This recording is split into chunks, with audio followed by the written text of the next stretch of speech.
한대행으로서는 대선 본선을 치르기까지 이 주어진 시간도 그리 길지가 않습니다. 때문에 한대행은 내일 출마 선언 직후부터 단일화를 위해서 움직임의 속도를 낼 것으로 보이는데요.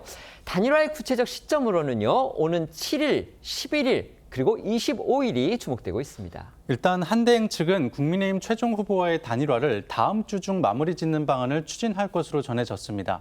오는 11일에 마감되는 대선 후보 등록 전에는 한대행과 국민의힘 후보 중 단일 후보가 나와야 한다는데 공감하고 있다는 건데요.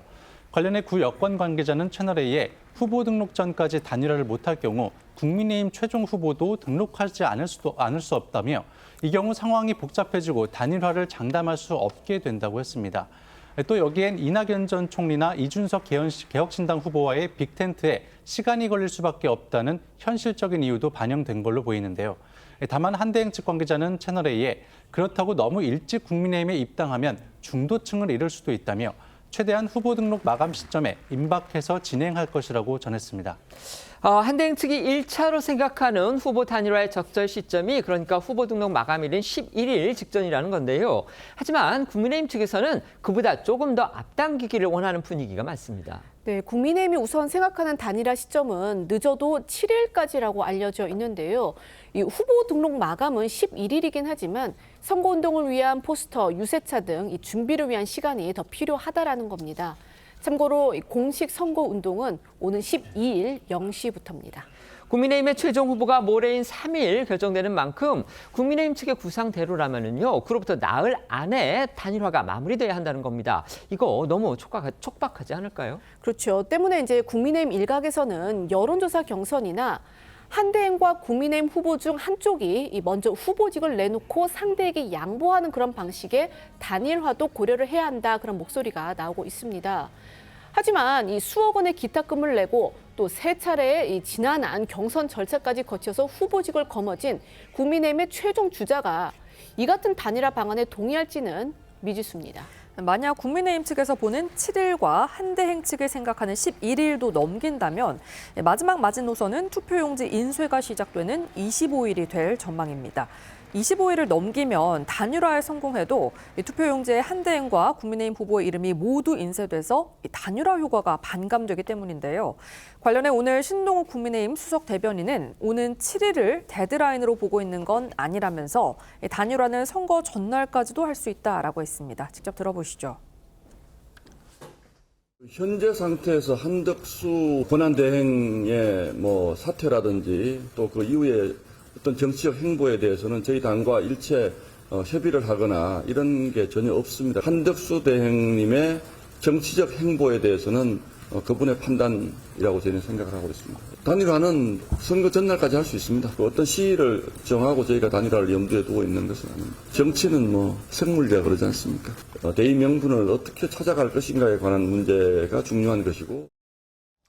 한덕수 대행 어제는 이른바 빅텐트 논의 대상으로 거론되는요, 이낙연 새미래민주당의 상임고문하고 통화했다고 합니다.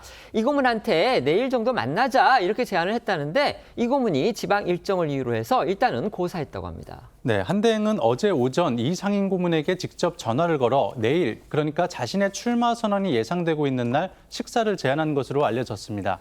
이에 대해 이 고문은 저희 TV조선과의 통화에서 지방 일정 때문에 구체적인 날짜는 잡지 못했다며 서로 잘해보라는 덕담을 나눴다고 했는데요. 이 고문의 지방 일정은 한 대학의 강연으로 알려졌고요. 이 고문은 또 다른 언론을 통해 한대행이 무슨 생각을 갖고 있는지 언젠가 밝히셔야 하지 않나라며 국민 앞에 밝히는 것이 만나서 얘기한 것보다 더 정확한 것이라고 말한 걸로 전해집니다. 한덕수 대통령 권한대행 잠시 후에 총리직 사퇴와 함께 대국민 담화 또는 선언문을 발표할 것으로 보입니다. 이 문서에서 과연 어떤 내용을 담아야 국민의 지지와 동의 그리고 마음을 얻을 수 있을지 패널들의 의견 한번 여쭤보도록 하겠습니다. 먼저 말씀해 주시죠.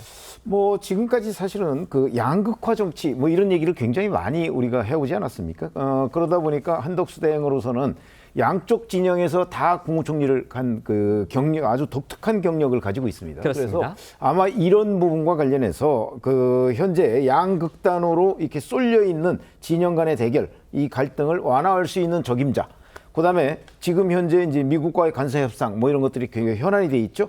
이 부분을 가장 잘 관리할 수 있는 적임자 뭐 아마 이런 거를 내세우지 않을까. 그리고 그로 인해서 앞으로 이제 국회의원 임기와 대통령 임기가 이렇게 엇갈려 나가고 있는 부분을 하나로 모으는 개헌 뭐 이런 것들이 아마 일종의 그 본인의 출마 명분이 되지 않을까 이렇게 예상이 됩니다. 네. 사실 저는 출마를 하겠다라고 한다면 국민들께 일단 정치적으로 책임지는 자세로 사과를 먼저 해야 될 거 아닌가라는 생각 듭니다. 아시다시피 윤석열 전 대통령이 비상계엄으로 인해서 탄핵이 됐고 내란 혐의로 형사재판을 받고 있는 상황인데 그렇다면 윤석열 전 정부에서 총리로 일했던 분으로서 당연히 국민들께 책임지는 모습을 보여야 된다고 생각합니다. 우선은 진심 어린 사죄가 있어야 된다라는 생각이 들고요. 그 이후로는 국민들을 통합하기 위해서 왜 본인이 꼭 대선에 출마해야만 하는지 관련된 내용들을 국민들께 이야기를 해야 되지 않을까라는 생각 듭니다. 네.